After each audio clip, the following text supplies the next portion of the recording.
Olá! Neste primeiro vídeo vou explicar o que é uma bolsa de valores e como funciona. O que é uma ação? O que é um título? O que é uma empresa? O que é um dividendo e vários outros tópicos interessantes como o IPO, diferença entre o mercado de ações primário e secundário, etc. Vamos primeiro tentar entender o que é uma empresa. Podemos pensar em uma empresa como uma cesta de mercadorias. Os economistas gostam de chamar esses bens de ativos, mas neste vídeo vamos chamá-los de bens. Alguns bens são tangíveis, coisas que podemos segurar ou chutar, como um carro ou uma maçã. Alguns bens são intangíveis, como uma marca forte, Nike, Ferrari, etc. Imagine que você tenha uma tarefa de dividir seus bens na cesta. Como você faria? Que regra de separação você deve usar? Bem, ações e títulos constituem a regra de separação. Deixe-me explicar com um exemplo. Digamos que você seja carpinteiro e decida abrir uma empresa. Você usa R$10.000 do seu dinheiro e pede um empréstimo adicional de R$10.000 para seu amigo Alex a 5% de juros. Você usa esses R$20.000 para comprar ferramentas e um caminhão, que pode usar para transportar suas ferramentas de um local para outro.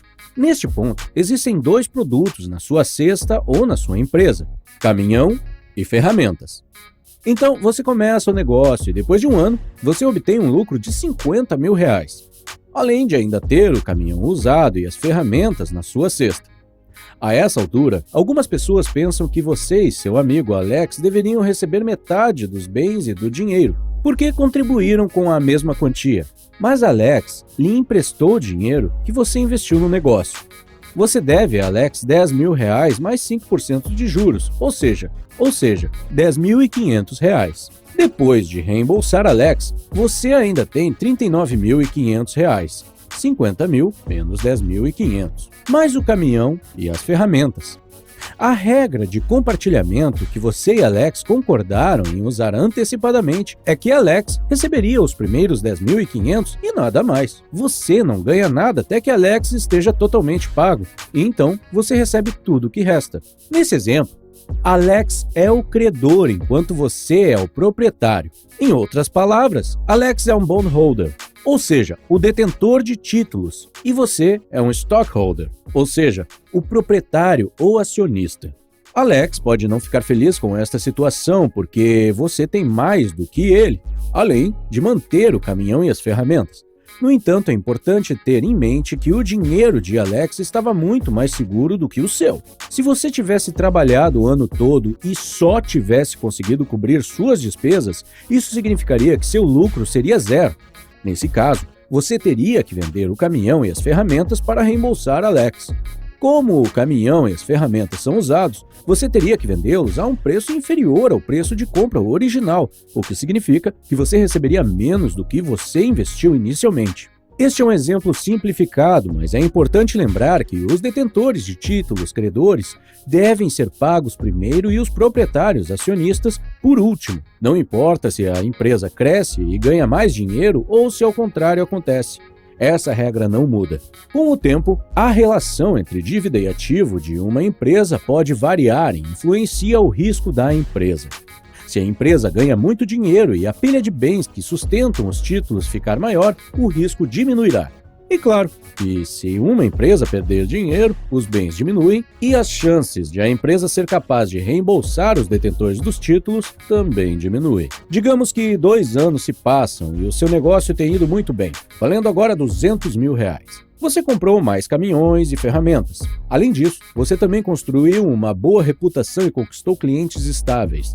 Agora, você não tem apenas bens tangíveis em sua cesta, você também tem bens intangíveis, sua reputação e seus clientes estáveis. Digamos que uma amiga sua, Maru, enxerga o potencial para a sua empresa e quer investir R$50.000 no seu negócio. Você pode definitivamente deixá-la investir, mas você tem que decidir primeiro qual das duas opções deseja usar. A primeira opção, você pode deixar Maru investir R$50 mil diretamente na sua empresa. Isso significa que, de repente, sua empresa vale R$250 mil graças ao novo investimento de Maru.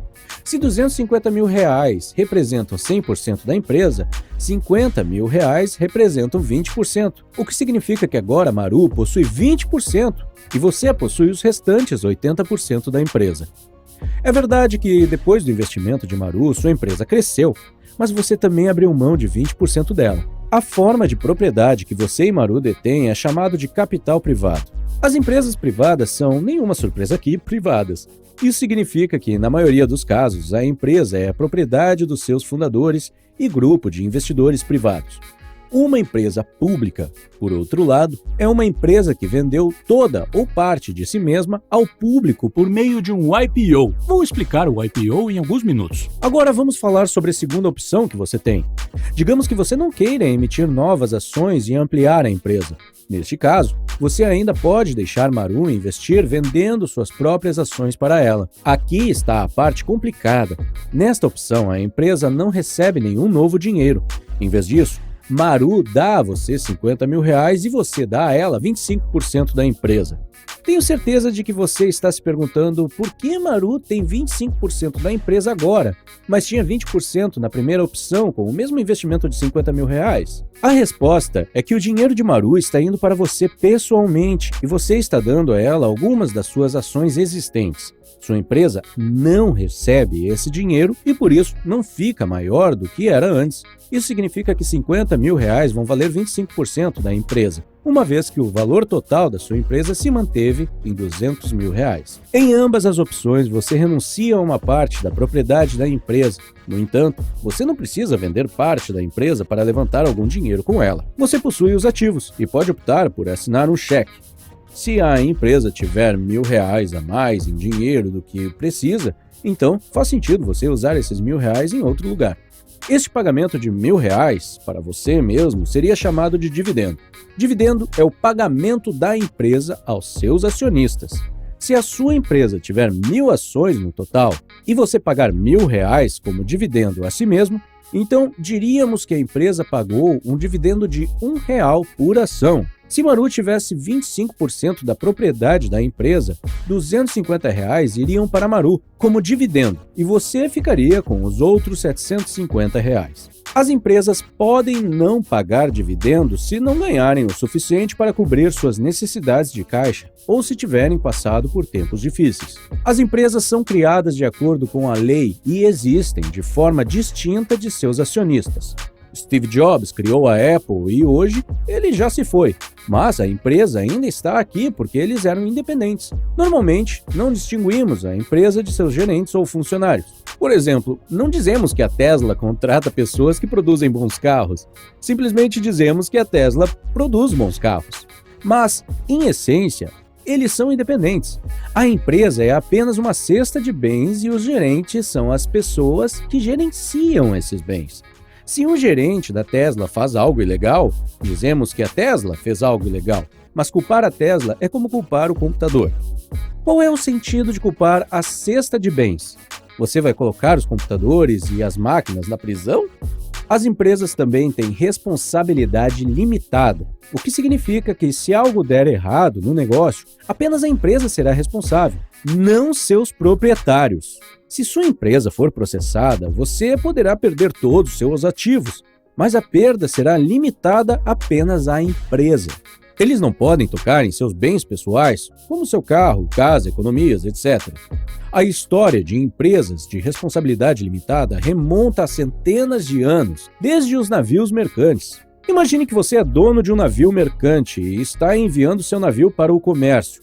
Mas em algum lugar no meio do mar, grandes ondas afundam seu navio com todos os seus marinheiros e seus bens. No dia seguinte, você encontrará as famílias dos marinheiros mortos em frente à sua casa, responsabilizando-o pelo acidente e querendo queimar a sua casa. Esta foi a razão pela qual os donos dos navios mercantes criaram empresas de responsabilidade limitada, para que não fossem responsáveis com sua própria vida e bens se algo desse errado. Outra forma de estruturar uma empresa é como um empresário individual.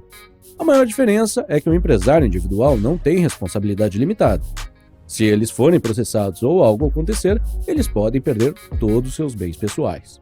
Para resumir esta sessão, aprendemos que as empresas são uma cesta de bens, e as ações e títulos são a regra de compartilhamento que determina quem recebe esses bens. Uma pequena observação aqui. Ações e títulos são geralmente resumidos no termo denominado títulos. Quando você ouve alguém dizer estou investindo em títulos, geralmente significa que está investindo em ações e títulos. Já falamos sobre as opções que você tem se quiser permitir que alguém invista na sua empresa para levantar dinheiro extra. Também aprendemos sobre dividendos e as diferenças entre sociedade empresária limitada, LTDA, e empresário individual. Agora vejamos o mercado de ações. As instituições que permitem que pessoas como você e eu comprem e vendam títulos. Embora a tecnologia seja de ponta, o básico é semelhante aos mercados que você vê todos os dias, como o mercado de carnes ou o mercado de automóveis. De acordo com o dicionário, o mercado é um encontro de pessoas com o propósito de comércio. Isso é tudo!